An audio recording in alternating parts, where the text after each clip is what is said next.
మొన్న మధ్యన విజయవాడలో మధురా నగర్ దగ్గరన రోడ్డు పక్కన ప్రాంతంలో కట్టున్నటువంటి ఆలయాల్ని కూల్చారు.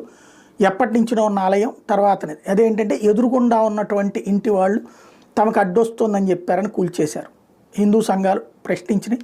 అయితే చుట్టుపక్కల వాళ్ళు అదేమో ఆక్రమిత ప్రదేశంలో కట్టారు, చుట్టుపక్కల వాళ్ళు కంప్లైంట్ చేస్తే మేము కూల్చేసామన్నారు. ఇప్పుడు దేవీనగర్ ప్రాంతంలో ఒక రియల్ ఎస్టేట్ వెంచర్లో, అంటే కమ్యూనిటీ వెంచర్ అంటారు కదా, దాంట్లో ఓపెన్ స్పేస్ అని వదిలిపెడతారు కదా, ఆ స్పేస్లో ఒక గుడి కట్టుకున్నారు. సాధారణంగా ఓపెన్ స్పేసెస్లో పార్కులు గుళ్ళు కట్టుకోవడం ఈ కామన్గా జరుగుతుంది. అట్లాంటిది కడితే అకస్మాత్తుగా ఇవాళ దాన్ని ఏమన్నారు, ప్రొక్లైనర్లతో వెళ్ళి కూల్చేశారు.